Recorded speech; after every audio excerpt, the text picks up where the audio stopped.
Hoy!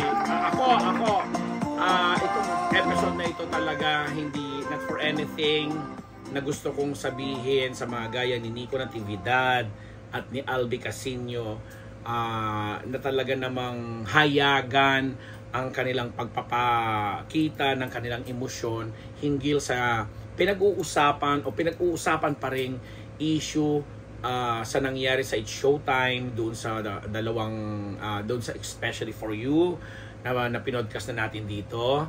And para balansihin naman natin yung kwento, 'di ba? Sabi nga natin doon sa nakaraan nating episode na binawi ni Meme Vice Ganda ang kanyang naging paghingi ng sorry or apology, na sabi niya hindi siya dapat nang mag-sorry as per consultation with their resident psychologist at iba pang mga staff and production people at mga co-host niya sa It's Showtime doon sa lalaking inakusahan niya on national television nung una na pwedeng kasuhan, pwedeng mademanda dahil sa parang nakita nila na violate nito yung parang yung human right or yung privacy nung searcher na babae na parang akmang hahalikan niya nang walang paalam, something like that. At nanganak yung mga issue, nagpaliwanag na si Meme Vice, pero si Nico Natividad ay naging very vocal sa kanyang opinion at sinabi nga niya na parang nagsisimpatiya siya dun sa dalawa na naging biktima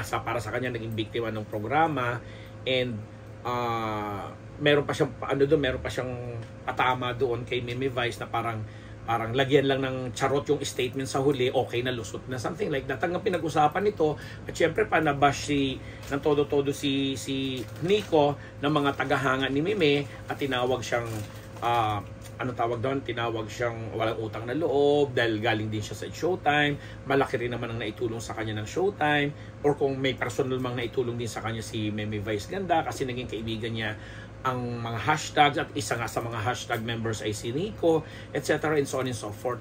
But at the end of the day, nawala yon, pinatanggal yun sa social media account ni Nico, at ang sinabi ni Nico, hindi niya pinagsisisihan yung kanyang naging stand at nilinaw niya, sabi niya na management ang may desisyon kung bakit pinababa or pinatanggal yung post na yon sa kanyang social media account.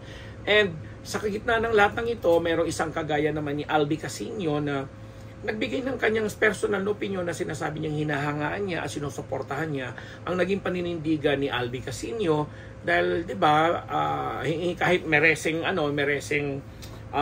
may mga nananawagan na tanggalin sa Batang Quiapo si Nico dahil nga kinunek-connect nga nila si Coco Martin, isa sa mga producer at director ng Batang Quiapo, isa sa mga best friends din ni Meme Vice, para may naging panawagan na tanggalin na nga lang yan kasi ganyan yan, palya may mga ganon na syempre naintindihan daw ni Albi na parang nagpapahayag lang ng opinion yung tao pagkatapos may mga panawagan na kayong ganyan, parang hindi naman daw maganda. So ang pinag-uusapan natin dito is parang si Albi, naniniwala siya at sinusuportahan niya yung naging stand ni Nico Natividad, and hanggang lumala na lang. May mga iba pang personalidad kaya lang banggitin ko lang itong si Paulina ba yun? Poreskova, yung bading, na galing din at produkto din ng isang portion sa It's Showtime na alam naman natin na since day one ay hindi na kasundo or meron ng issue kay Meme Vice, kaya hindi na natin talakayin yung tungkol sa kanya. Banggitin na lang natin na isa rin siya sa mga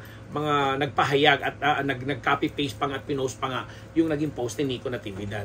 So sa nangyaring ito, sa mga umiikot na ito, wala namang nagaganap pa na pagtanggal kay Nico, kasi ang alam natin parang pabalik pa lang galing sa Spain na bakasyon nila itong sina Coco Martin kasama ang kanyang partner na si Julio Montes.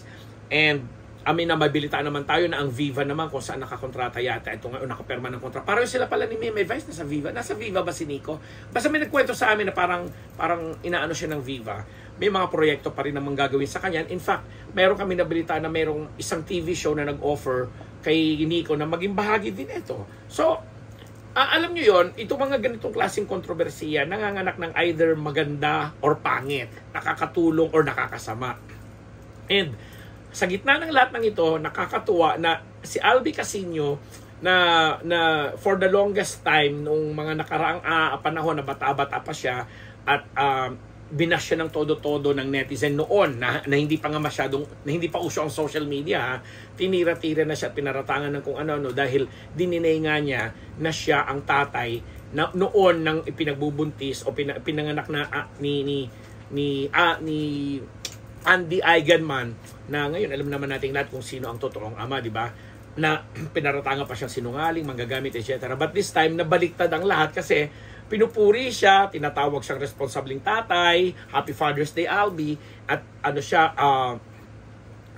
yun na, sinasabing napakabuting ama niya at magiging magandang ama siya, mabuting ama siya dahil nga nakita at nag-viral din po yung mga naglabasang video and photos na pumunta na siya sa Amerika dahil doon nanganak ang kanyang partner at doon nga niya nakilala for the very first time ang kanyang anak na lalaki na kinakarga.